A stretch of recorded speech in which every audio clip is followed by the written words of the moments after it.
খেতে খুবই মজা, দেখতে অনেক লোভনীয়। ঘরে থাকা সামান্য পরিমাণ উপকরণ দিয়ে এই নাস্তার আয়োজন।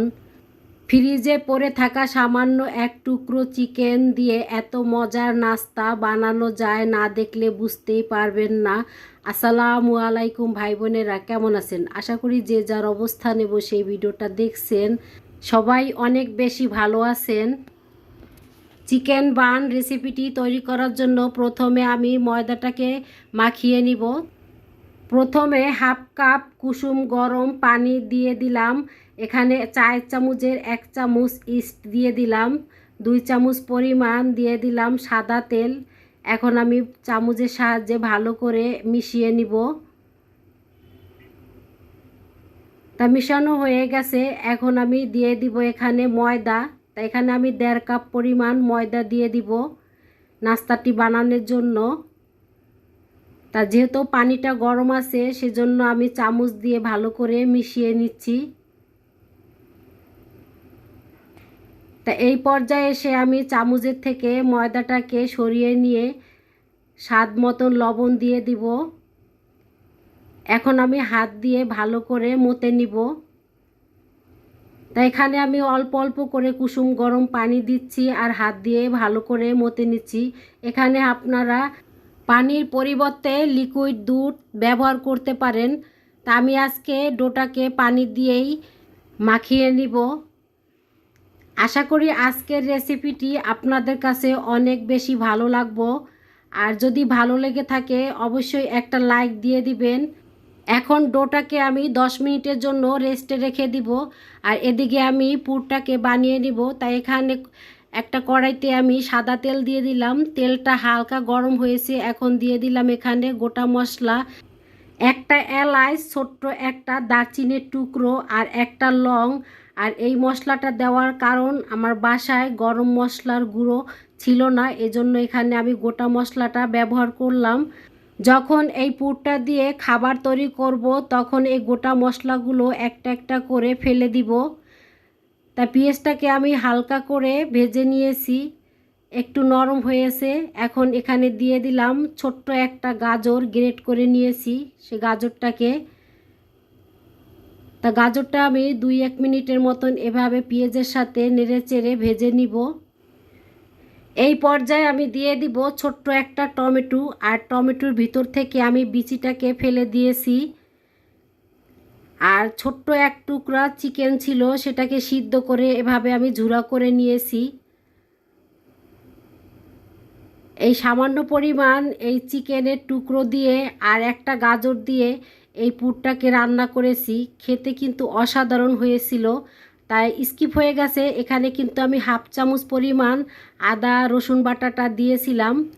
ঝালের জন্য দিয়ে দিব হাফ চামচ পরিমাণ চিলি ফ্লেক্স, আর স্বাদের জন্য দিয়ে দিব হাফ চামচ পরিমাণ কালো গোলমরিচের গুঁড়ো, দিয়ে দিলাম ধইনা জিরার গুঁড়ো হাফ চামচ পরিমাণ, সয়া সস দিয়ে দিলাম 1 চামচ, দিয়ে দিলাম 2টো কাঁচামরিচ কুচি করে।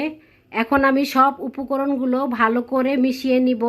তাই 1 মিনিটের মতন আমি ভেজে নিয়েছি। এই পর্যায়ে আমি দিয়ে দিব 1 চামচ পরিমাণ কর্নফ্লাওয়ার, পানি দিয়ে গুলিয়ে দিয়ে দিলাম। এতে করে এই সবজিটা অনেকটাই আঠালো হবে আর খেতে বেশ মজাই হবে। আর এই সবজিটা রান্না করার জন্য সেরকম সময় লাগে না, 3-4 মিনিটের ভিতরেই এই সবজিটা রান্না করা হয়ে যায়। তা আমার সবজিটা রান্না করা হয়ে গেছে, চুলার থেকে নামিয়ে নিয়েছি। তা 10 মিনিটের মতন এই ডোটাকে আমি রেস্টে রেখে দিয়েছিলাম, কারণ হাতে আমার সময় ছিল না সেরকম, এজন্য বেশি সময় রাখতে পারি নাই, আর এজন্য ফোলেও নাই। তা এখন আমি নাস্তাটা বানানোর জন্য ডোটাকে ভালো করে মতে নিব।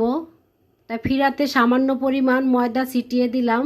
এখন আমি 2-3 মিনিটের মতন ডোটাকে অফ ক্যামেরায় ভালো করে মতে নিয়েছি। তা এখন আমি লিচিগুলো কেটে নিব। কাটার পরে দেখি লিচিগুলো বেশ ছোট ছোট হয়ে গেছে। আর আমি যেভাবে চিকেন বানটা বানাবো সেই চিকেন বানটা হবে অনেকটাই বড়, সেক্ষেত্রে আমি আবার লিচিগুলোকে 4টা ভাগ করে নিয়েছি। তা একটা বান আমি বানিয়ে দেখাচ্ছি, চিকেন বানটা আমি কিভাবে বানালাম। তাই রুটির মাঝ বরাবর কিন্তু মোটা রেখেছি, আর সাইডটাকে একটু পাতলা করে এভাবে লম্বা করে চওড়া করে নিয়েছি। তা ছোট্ট একটা চামচ দিয়ে আমি পুরটাকে উঠাইতেছি, কিন্তু দেখি পুরটা ছোট্ট চামচে উঠতেছে না। অফ ক্যামেরায় আমি বেশি করে পুর দিয়ে দিলাম। এখন আমি দুই সাইড থেকে রুটিটাকে এভাবে মিশিয়ে নিব। আর একটা কথা, এখানে যদি তেল থাকে হাতে তাহলে তেলটাকে ভালো করে মুছে নিতে হবে, কারণ এই রুটিটা যখন হাত দিয়ে এভাবে লাগানো হবে তখন তেল থাকলে কিন্তু দুটা ভাগ মিশবে না, ফাঁকা হয়ে যাবে। তা এভাবে হাত দিয়ে ভালো করে মুখটাকে লাগিয়ে নিতে হবে। তা আমি মুখটাকে ভালো করে এভাবে হাত দিয়ে ঠাসা দিয়ে লাগিয়ে নিয়েছি। তা হাত দিয়ে আমি সব সাইডে একটু সমান করে দিলাম। এখন একটা ছুরি দিয়ে এভাবে উপর দিয়ে একটা দাগ দিয়ে দিব, এতে করে এই চিকেন বানটা দেখতে অনেকটা ভালো লাগবো। শুধু দেখার সৌন্দর্যের জন্য আমি এভাবে দিয়ে দিলাম। তা চারোটা বান আমি রেডি করে নিয়েছি।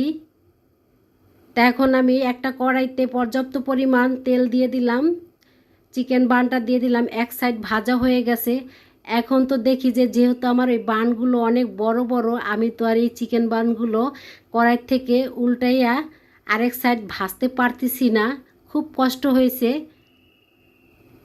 তারপরে কি করলাম, আমি এইভাবে আবার একটা ফ্রাই প্যান নিয়ে নিলাম, নিয়ে ওই ফ্রাই প্যানে চিকেন বানটাকে ভেজে নিয়েছি। আর যেহেতু আমি 4 পিস চিকেন বান একসাথে বানিয়ে রেখেছিলাম, সেই ক্ষেত্রে কি হলো, এই চিকেন বানটা অনেকটাই চ্যাপ্টা হয়ে গেল।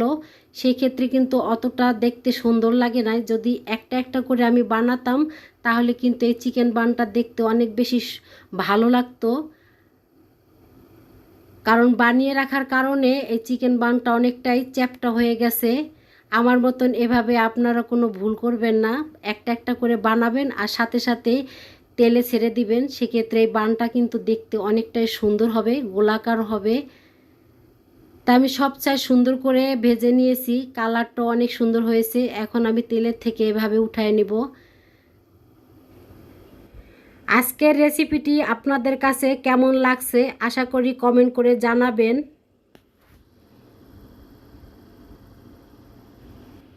এভাবে নিত্য নতুন রেসিপি দেখার জন্য আমার চ্যানেলটি সাবস্ক্রাইব করে আমার পাশে থেকে যেতে পারেন। আজকের মতন এই পর্যন্ত, আবার দেখা হবে নতুন একটা রেসিপিতে। সেই পর্যন্ত আল্লাহ হাফেজ। সবাই ভালো থাকবেন, সবাই সবার জন্য দোয়া করবেন। তা একটা চিকেন বান আমি ভেঙে দেখাচ্ছি, ভিতর থেকে পুরটা কত সুন্দর দেখাচ্ছে। খেতেও কিন্তু অসাধারণ ছিল, মাশাআল্লাহ। দেখতেও যেমন লোভনীয়, খেতেও সেই মজা ছিল।